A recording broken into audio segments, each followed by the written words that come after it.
I'm Nicola Talent, and you're listening to Crime World, a podcast about criminals, drugs, and the sins of the underworld. We're Ireland's top podcast for 2025, and now we've got a new website. So if you want to learn more about crime and criminals, if you want stories, extras, and podcast subscriber specials, go to www.crimeworld.com. Chris, welcome to the show and thanks very much for coming on. A story you'd written really caught my eye for a number of reasons, and we're obviously going to let you tell it. But in order to do so, we have to bring ourselves back 30 years to a very different Belfast and to a very different life you were leading, because things were quite edgy there at that time working in journalism. Start by telling us, our listeners and our viewers, who Jim Craig is, because some in the South mightn't be as au fait with him. Well, Jim Craig was a leading figure in the UDA. He was also associated very closely with the military wing of the UDA, if I can put it that way, the UFF.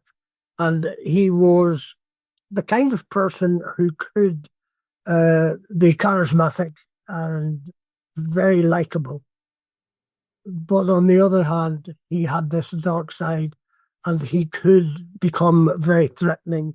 And there's good reason to feel threatened by him, because he had a history of organising his men in such a way that they would tolerate his violence if only to be disciplined about something they'd done to offend him. My experience with Jim Craig began when I worked in the newsletter paper, and I patrolled the length and breadth of the Shankill Road, meeting loyalists from the UFF to the UDA and also the UVF. And Craig and one of the leaders of the UDA, a man called Tommy Little, quite often met me in bars on the Shankill Road. They would bring me up to speed with various events that were happening. I don't have those notebooks any longer. I think they've got lost in a house move. But it was in the 70s. And on occasions, I would meet them separately. I mean, Tommy Little, and I would meet him in his house, just not far from the Tennant Street RUC station. And I would meet Craig as well, independently, sometimes in the back room of bars on the Shankill. Why was it okay for them to meet a journalist? This wasn't seen as ratting or touting or anything. They were simply sort of propagandising what they were doing, was it? That's exactly what they wanted, to make sure that their spin was put on whatever stories we were doing. And I would ask questions and they would sometimes refuse to answer. And I ask questions quite often about the policy of, for example, of targeting innocent Catholic people who were walking along a street in a Catholic area, and they find themselves being the target of gunmen or thugs with cudgels. So that happened. They didn't answer those questions, not a direct way. The person who did eventually answer that question was Billy Wright. After the ceasefires in 1994, he explained that the UVF believed it was their policy of attacking Catholics in Catholic areas which brought the IRA to the negotiating table, because it was proof that they could not protect Catholics. And they honestly believed that was one of the reasons. We all now know, of course, that there was another reason, and that was the penetration of the IRA by the British Secret Services. And of course, for those listening and watching this, like, the world of journalism is sort of there's dark shadows and there's whispers, and you don't come away with them and just take one narrative and go with it. You then try to find out the other side, what they're saying, and then you try and find, I suppose, through your experience and through your other contacts, perhaps in security forces, etc., where the truth lies in the middle of all that, or where, you do as much as you can to wade your way through that propaganda. But it's not just crime journalists, and I suppose in those days in the north, it was it was crime and politics, wasn't it? So it was all merged together. But politicians do this all the time. I mean, they just have official press offices that brief journalists in the criminal underworld. And when you're dealing with terrorism, you're just doing the same thing, but you're probably not actually, going to an office and speaking to somebody in a suit who's getting paid a wage. But it's all the same sort of thing, isn't it? I have to say, right, I'm going to make a confession here. I was very fortunate that I never became embroiled in the political world. I know that some of my work colleagues were the political correspondents, and they were easily excited, in my opinion, about developments here. I didn't see politics through anything other than suspicious eyes. Yeah. I believed in that. People often used to say to me in the street, our politicians, they're color coded. There's orange and there's green and there's nothing in between. There's no debate like you have in the South when there's the political election. There's debate about bread and butter issues and council taxes and water charges and all of those things that make up the body politic of. We didn't have that. We had orange and green, basically. It was all color coded, and I never voted. I had a belief in my head that if I don't vote for them, then I'm not contributing to them, which maybe a silly way to do it. But anyway. It sounds strange, I'm sure, to many that you might be brought to a bar and be briefed by the head of a terror unit on one or other side of the divide. Nowadays, I suppose, often crime journalists are briefed by, criminal bosses or somebody representing them. And that's the way it is. But I've always reckoned that actually politics is far dirtier. It's far murkier. Those in the suits who are being paid, who are briefing, there's a little bit less clarity sometimes with that than there is coming from the criminal underworld, where things are really pretty basic and pretty understandable mostly. I agree with you, right? I had little time for politicians, and there were people who say to me, how do you know when a politician's lying and his lips are moving? And that was the answer that they could give you.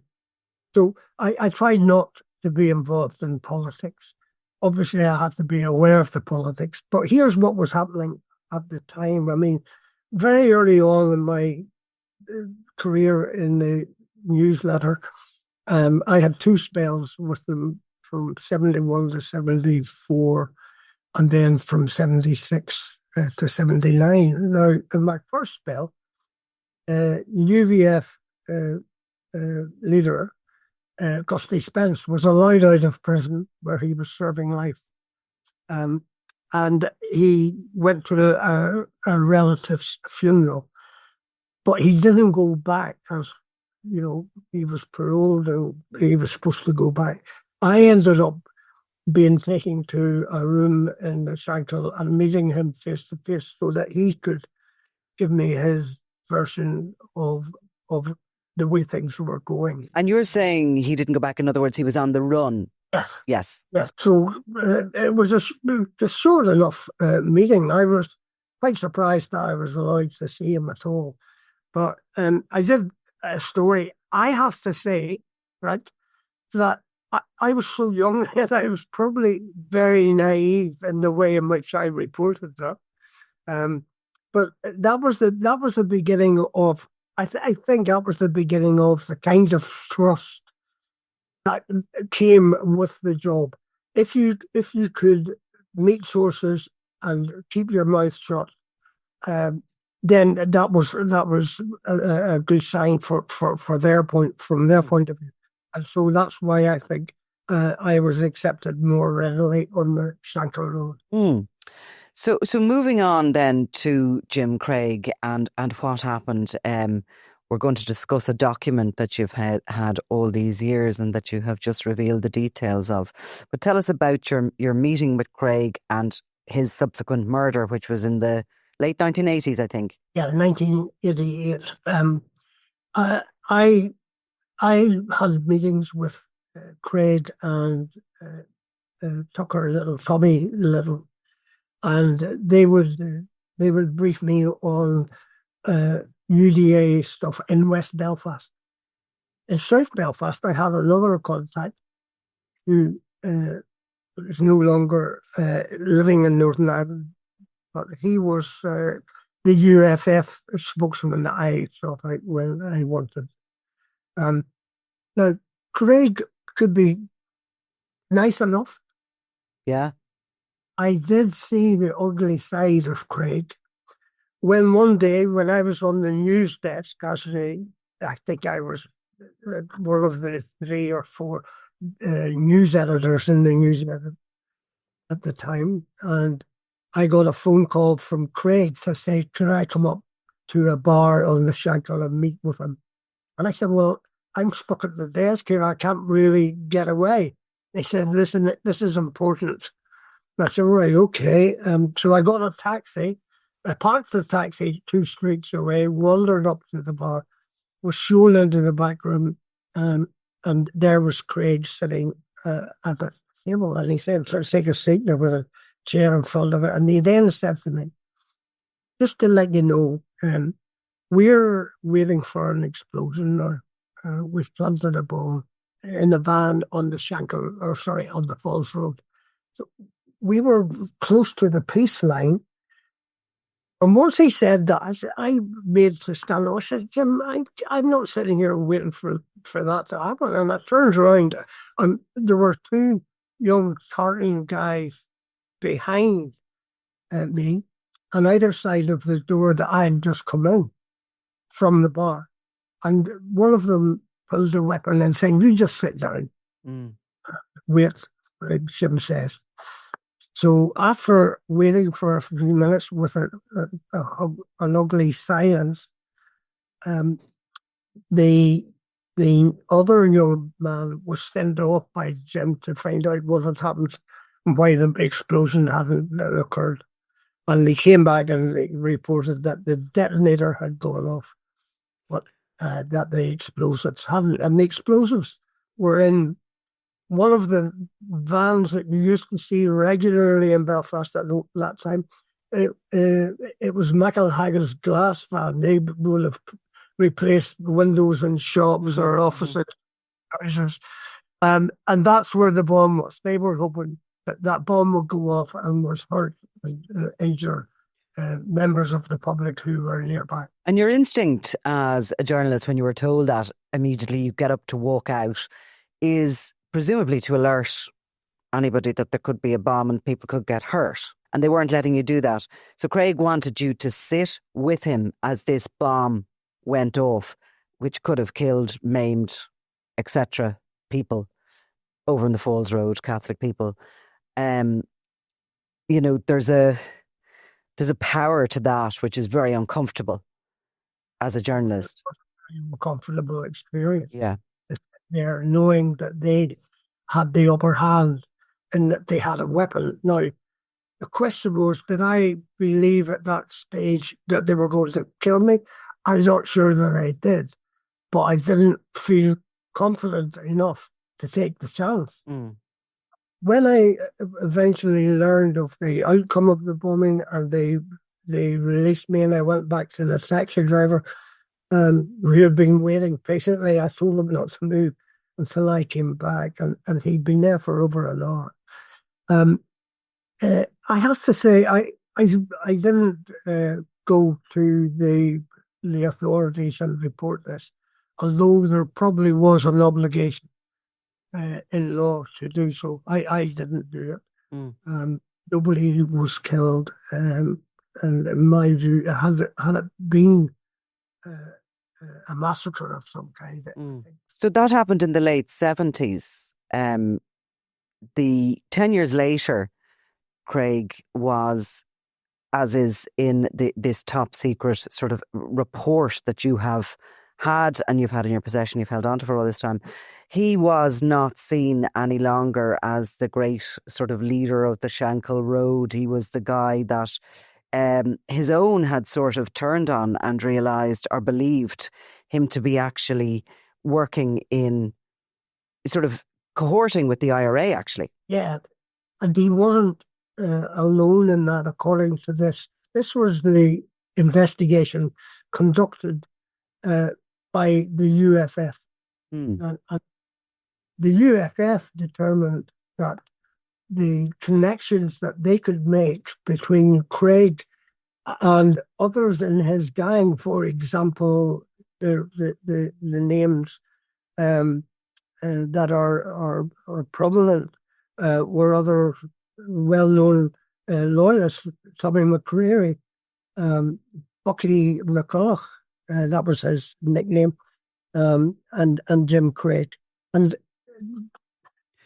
it took a time. If I could put this in context. Put it in context for us by kind of explaining what had gone on and wrong, really, for Craig within the 10 years between that incident with you, where he wanted you to sit while a bomb exploded on the Falls Road that he had, planted, that was set to kill and maim Catholics. And what had gone on within the 10 years that he is murdered in 1988, but accused of actually working in collusion with the IRA. Yes. To put it in context, you could go back, right, to the 1987, the poppy bomb in Enniskillen, which was on Sunday the 8th of November. The UFF the very next day shot dead a young worker called Adam Lambert. They shot him believing he was a Catholic, but in actual fact he was a Protestant, and he was shot in a Belfast building site. A few weeks later, on the 3rd of December, George Seawright was shot dead by the IPLOs. He was sitting in a taxi in just off the Shankill Road.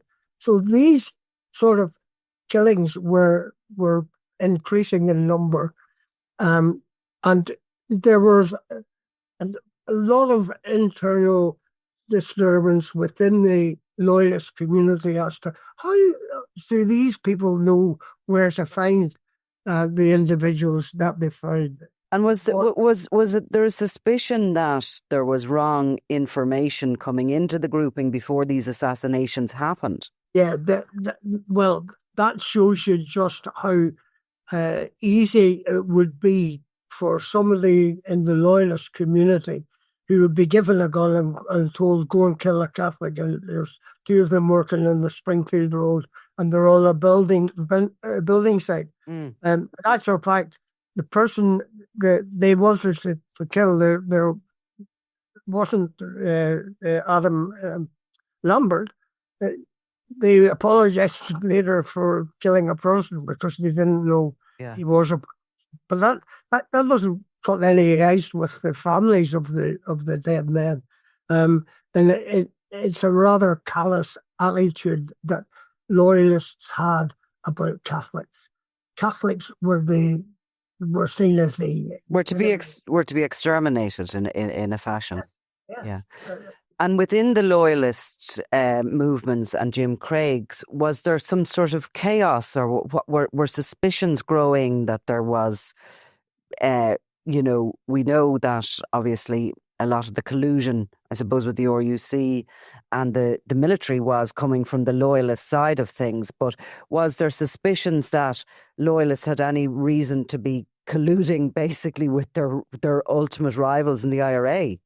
I think that came about because this all goes back to June 1979 when Joe McKee was shot dead in a Catholic area of Castle Street. He was in a butcher's shop, and he was thought to be a member of the provisional IRA. As it turns out, he was a member of the official IRA, so he was more politically minded than the official IRA. Uh, at that time, had sort of withdrawn from the violence of the conflict that was ongoing, and it was from that time they went back to that. The UFF went back to that and began to track down.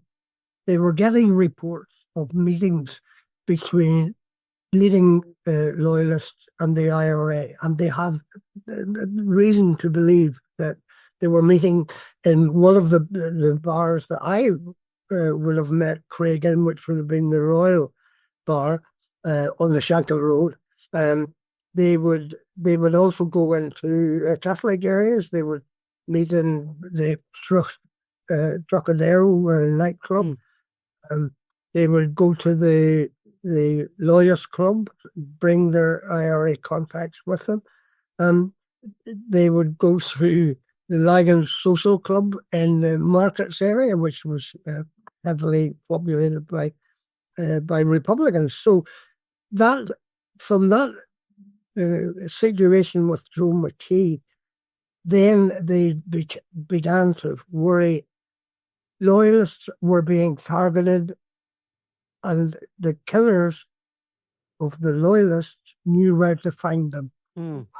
That's what they were desperately trying to find.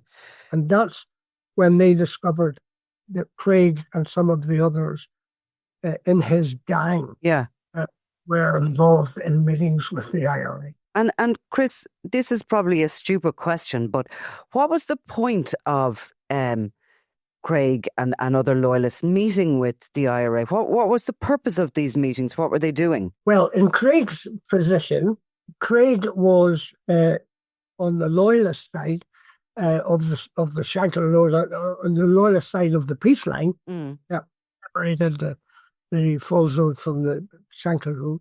Northumberland Street was at the heart of it, but there was quite a bit of redevelopment taking place on both sides. New houses were being built, and they were extorting money from the builders for protection. So in order to do the protection racket, Craig and some of the others in his gang occasionally met with the Catholics on the other side, the IRA on the other side, who were doing the same thing. Right. They made sure that they didn't, clash, didn't both go to the same building hut on the web or on the building site to try and extort money.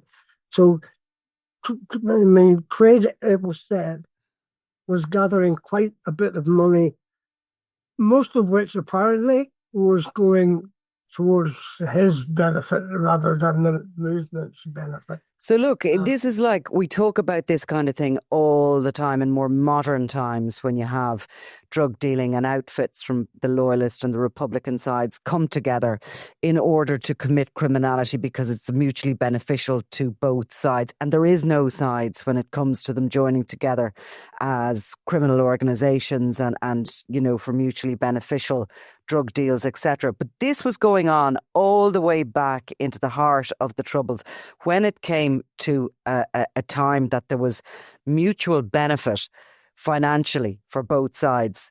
The colours didn't matter. The orange or green didn't matter. They were all in it together.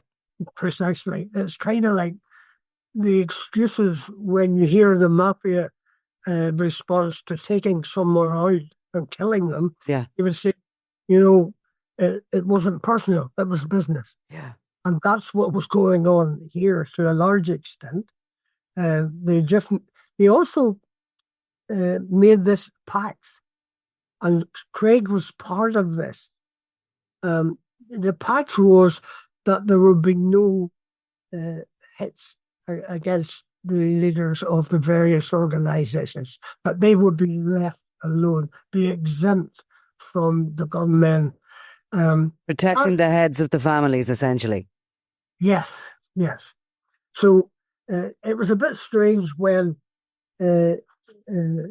the arrangement didn't extend to Lenny Murphy, the notorious UBF leader, and he was set up by loyalists for his own murder, and that you can understand that there were two camps in loyalism at that time. There was the camp that believed that what Lenny Murphy was doing was not right and it wasn't good for the loyalist cause. And there were others who thought that Lenny was doing the right thing. Mm. So there was a division in the camp. I remember covering Lenny Murphy's funeral, and the attendance there was quite enormous. But there was a fair few people in black leather jackets belonging to the UVF who weren't slow in coming behind you and whispering in your ear to fuck away off or you'll get a bullet in the back of your head. Mm. And we, as journalists with a camera crew, we stood out. But that occasionally happened to us. Or we find somebody with an umbrella poking it in your back. That was the kind of thing that went on. Now, it was October in 1988 when Jim Craig, who had once been described as Belfast's foremost paramilitary extortionist, he was shot dead by a UFF gunman in an East Belfast bar. This is about 10 years on from, or thereabouts, from when he had sat you down in a room and some thugs had produced a gun and you had been expected to sit while an explosive device went off in the Falls Road. Which thankfully didn't go off. But in the meantime, he had been meeting with IRA rivals in order to make sure that they each were greasing their palms with extortioning builders along the peace lines and on either side of the divide. So he's been found out and he's been taken out essentially by his own. I think the reason he was taken out is when the UFF shot him, they issued a statement and they said that he was executed because of his treason. Yes. And that treason is the links that they were able to substantiate, they believe, in the murder of loyalists like Lenny Murphy.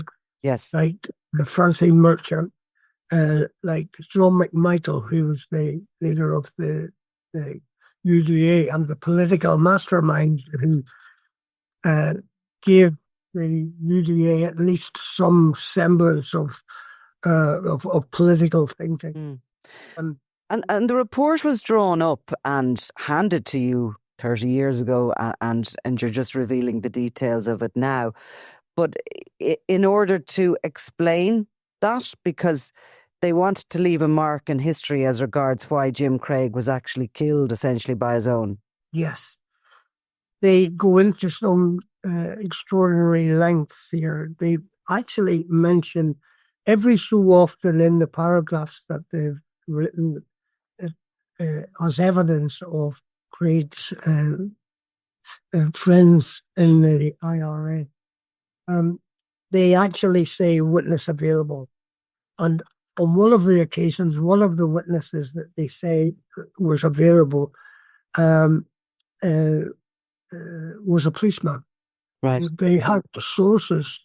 I think it was the police, possibly special branch, who observed Craig and a man from the Republican side meeting in a bar in Ann Street in the city centre. Which is a whole other sort of Pandora's box of dirty tricks going on there when you're dealing with that.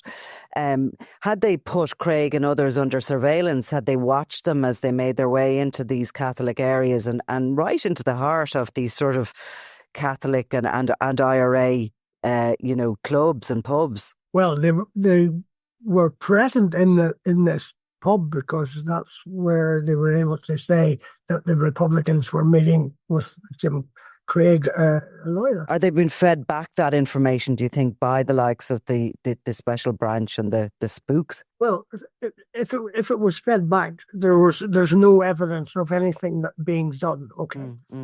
what is evident is that one of the police officers was able to tell the UFF, who were investigating, um, uh, that Craig was meeting with Republicans. Mm. And they were able to quote a meeting and describe a meeting that took place in a bar in Ann Street in the middle of Belfast. And I remember the bar just had a normal doorway, but you went upstairs to the bar. And this document um, goes into some detail about how Craig met them and where he met them. Yeah. For example, can I read this little piece out of the report? Another person, brackets, witness available, has come forward to tell of accompanying Craig to a club in the markets. Craig told him to arm himself, which he did with a .45 revolver.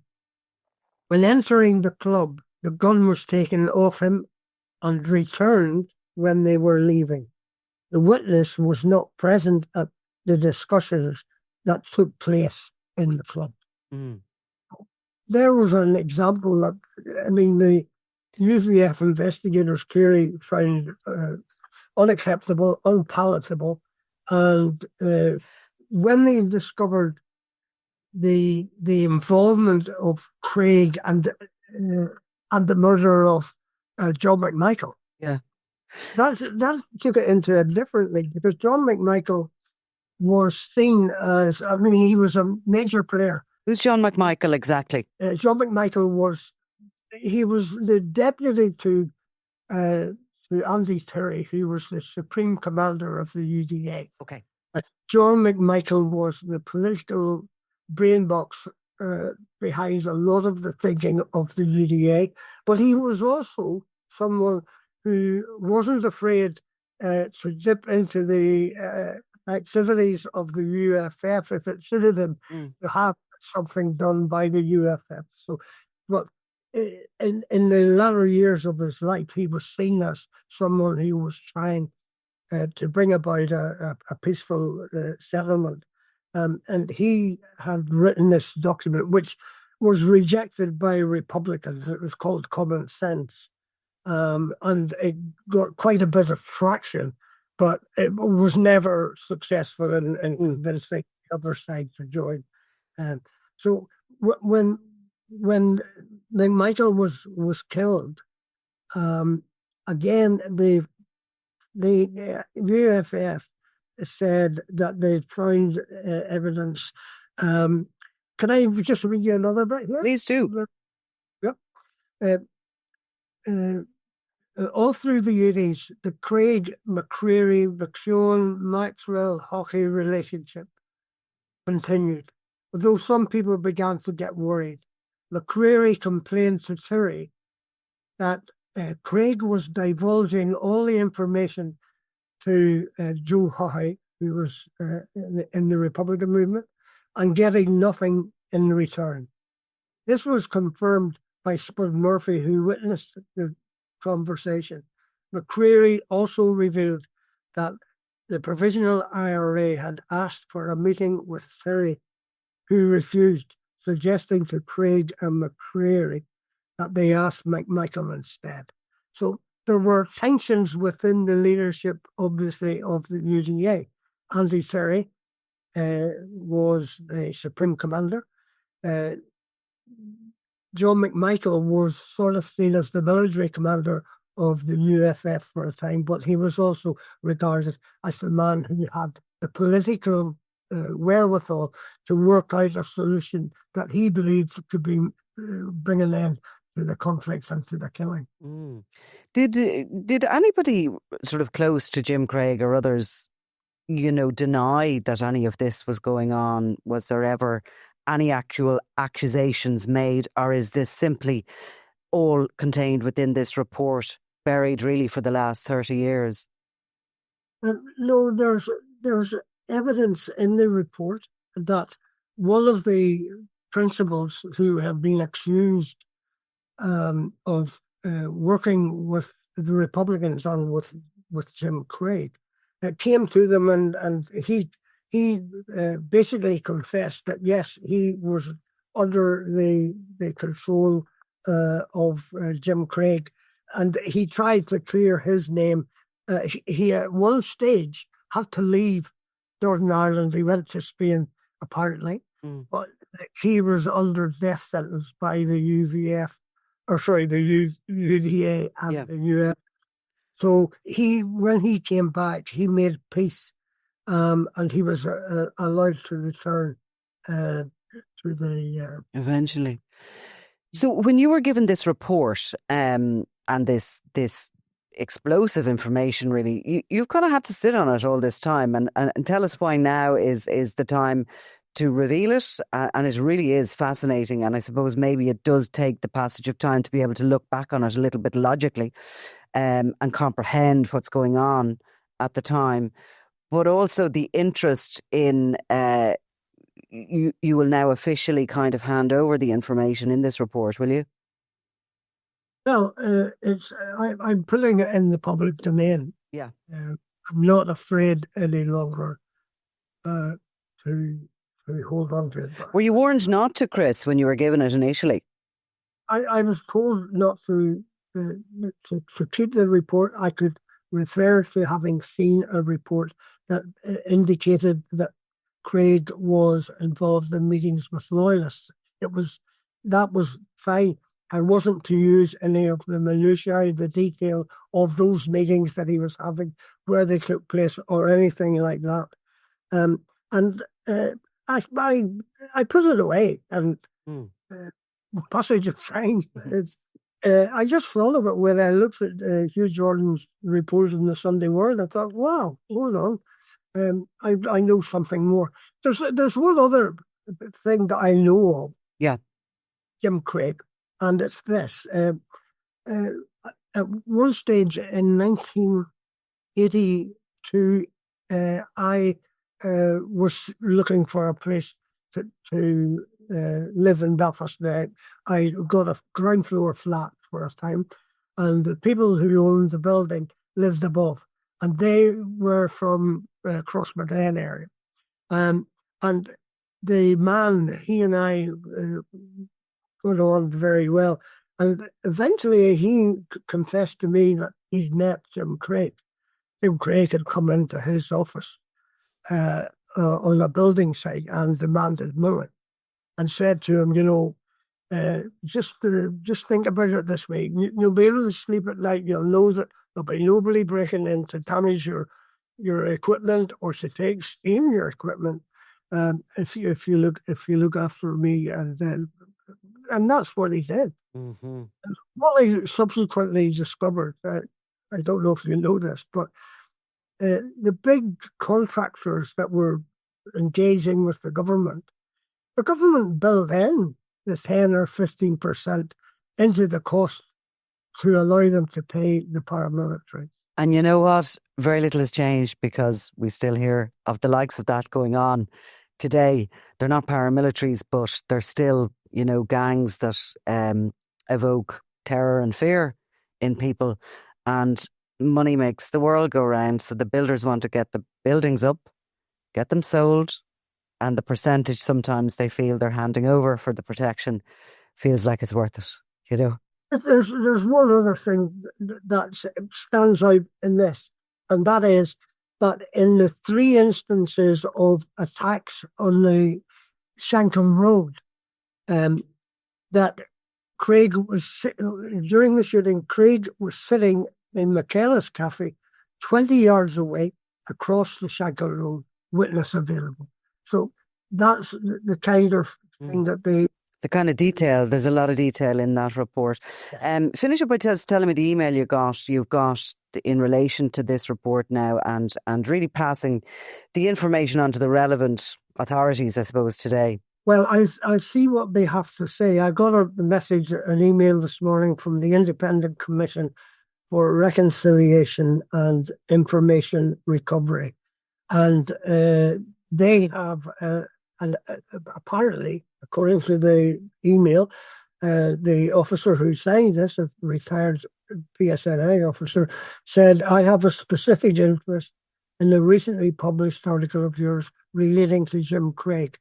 So I will meet them on Monday. Yes. And I will discuss with them what, if anything, I'm prepared to share with them. I'm not sure that it's another one of these organised so-called investigations that goes nowhere. And if you think of all the English policemen who've ever come to Northern Ireland, they've either become the chief constable or nothing has happened. Two of them became chief constable. I hear you. A fascinating story nonetheless, and the sort of it's all about untangling that web of intrigue and betrayal and everything that was going on at the time. It always occurs to me, either side might see honourable men fighting for their beliefs or their causes, but a lot of the time there's a lot of men and they're fighting to line their own pockets as well.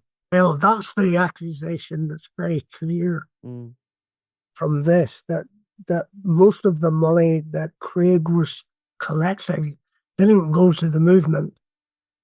A smaller portion went to the movement, but the most of it went to him and his family. And they enjoyed, according to this, a couple of foreign holidays a year, whereas ordinary working class people in the Shankill couldn't afford to buy the groceries or the bread.